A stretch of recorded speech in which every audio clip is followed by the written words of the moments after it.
Side खबरों के लिए सब्सक्राइब करें फ्लेम मीडिया और उसके बाद बेल आइकन को प्रेस करें ताकि सबसे पहले आपको मिले एक्सक्लूसिव खबरें।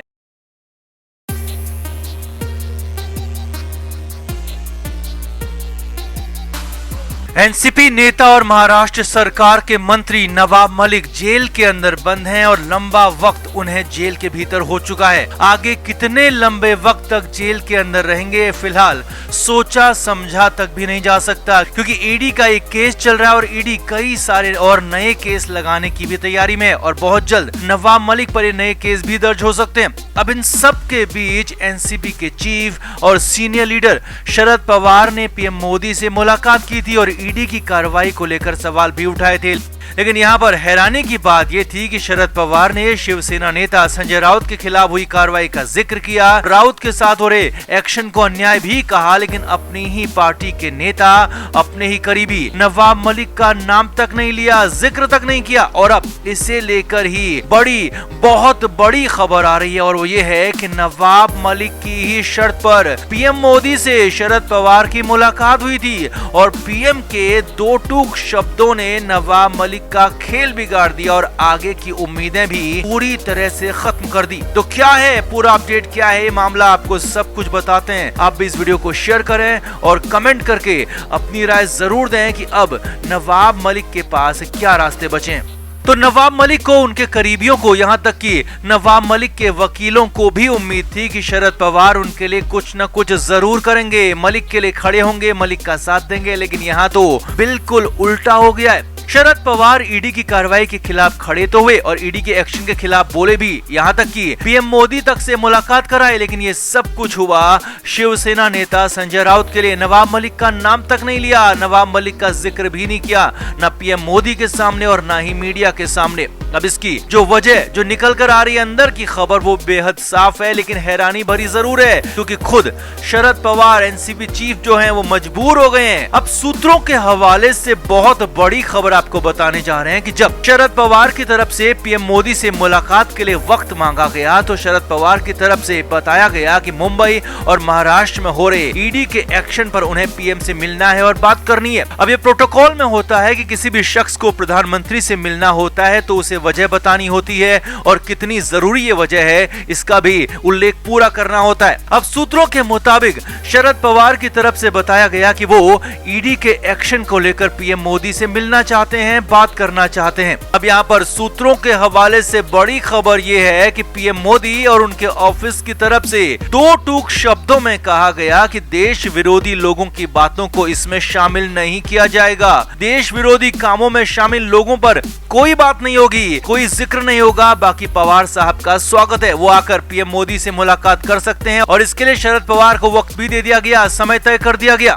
अब यहाँ पर सबसे बड़ी और समझने वाली बात यह है कि दो टूक शब्दों में शरद पवार से साफ साफ कहा गया था कि देश विरोधी कामों में शामिल लोगों की कोई बात नहीं होगी। अब यहाँ पर समझिए, नवाब मलिक पर देश विरोधी लोगों के साथ मिलकर काम करने, डी गैंग के साथ संपत्ति के लेन देन और मनी लॉन्ड्रिंग तक के आरोप हैं। अब साफ साफ तो यहाँ पर कुछ नहीं कहा गया, लेकिन इशारा साफ था कि नवाब मलिक पर यहाँ कोई बात नहीं होगी, मलिक का जिक्र भी नहीं होगा, क्योंकि उनका नाम देश विरोधी लोगों के साथ जुड़ रहा है और डी गैंग के साथ जुड़ रहा है। और एक तरह से पीएम मोदी की तरफ से साफ साफ दो टूक शब्दों में कह दिया गया कि नवाब मलिक पर, मलिक से जुड़े किसी भी मामले पर कोई बात नहीं होगी, मलिक पर हुए एक्शन की कोई बात नहीं होगी। अब यहाँ तो शरद पवार के लिए काटो तो खून नहीं वाली कंडीशन बन गई, क्योंकि नवाब मलिक शरद पवार के बेहद करीबी हैं और मलिक को भी उम्मीद थी कि पवार साहिब जाएंगे, बात करेंगे तो कुछ रास्ता जरूर निकलेगा, लेकिन बात होती इससे पहले ही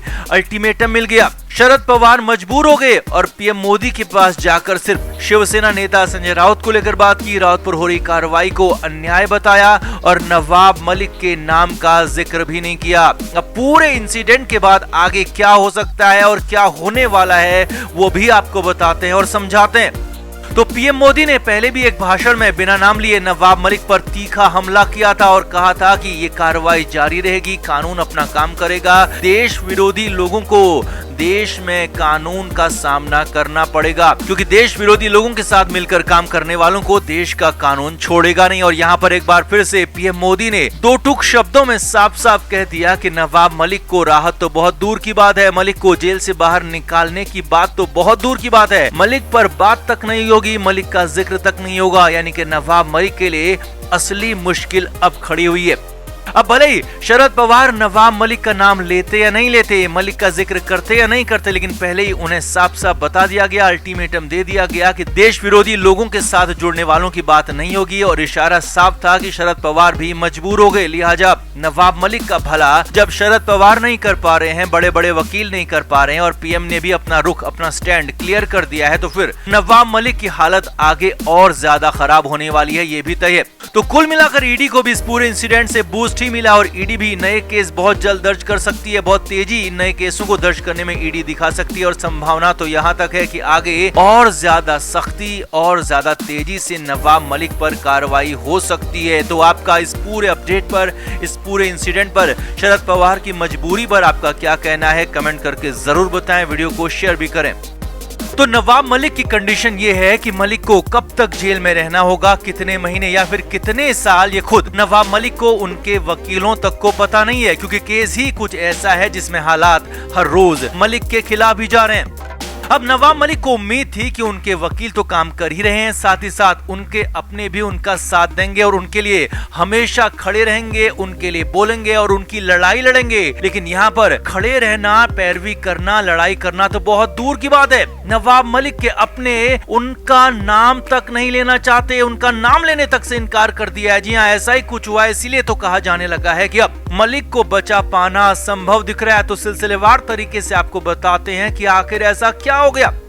अब जिस पार्टी में नवाब मलिक हैं, उसी पार्टी के अध्यक्ष शरद पवार ने बीते रोज पीएम मोदी से मुलाकात की। अब ये मुलाकात बेहद खास थी, क्योंकि शरद पवार ने ईडी की लगातार मुंबई और महाराष्ट्र में हो रही कार्रवाई को लेकर ही पीएम मोदी से मुलाकात की। नवाब मलिक को भी जेल के अंदर उनके वकीलों ने बताया था कि शरद पवार साहिब पीएम मोदी से मुलाकात करेंगे और आपको लेकर भी कुछ हल जरूर निकल आएगा, कुछ बीच का रास्ता निकाला जाएगा। लेकिन यहाँ पर हल निकलना तो दूर, शरद पवार ने पीएम मोदी के सामने नवाब मलिक का नाम तक नहीं लिया। जी हाँ, यही खबर है, यही सच है और यही अंदरूनी बात निकल कर आई है। शरद पवार ने पीएम मोदी से मुलाकात की और इस दौरान सिर्फ शिवसेना सांसद और सामना के संपादक संजय राउत को लेकर बात की। संजय राउत और उनके करीबियों पर ईडी ने कार्रवाई की है और करोड़ों की संपत्ति सीज की है, जिसके तुरंत बाद शरद पवार ने पीएम मोदी से मुलाकात की और कहा कि महाराष्ट्र में अन्याय हो रहा है।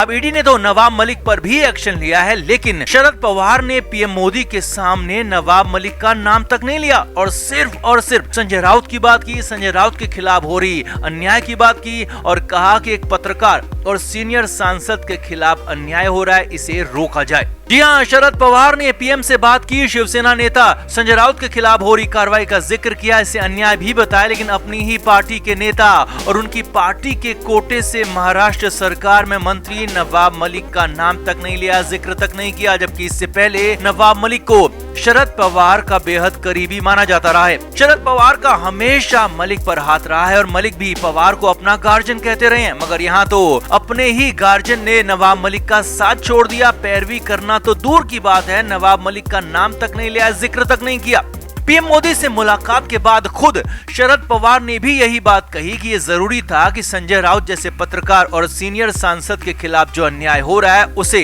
पीएम मोदी की जानकारी में लाया जाए और इसीलिए उन्होंने पीएम मोदी के साथ मुलाकात की। मीडिया के सामने भी शरद पवार ने नवाब मलिक के नाम का जिक्र तक नहीं किया। Flame media report.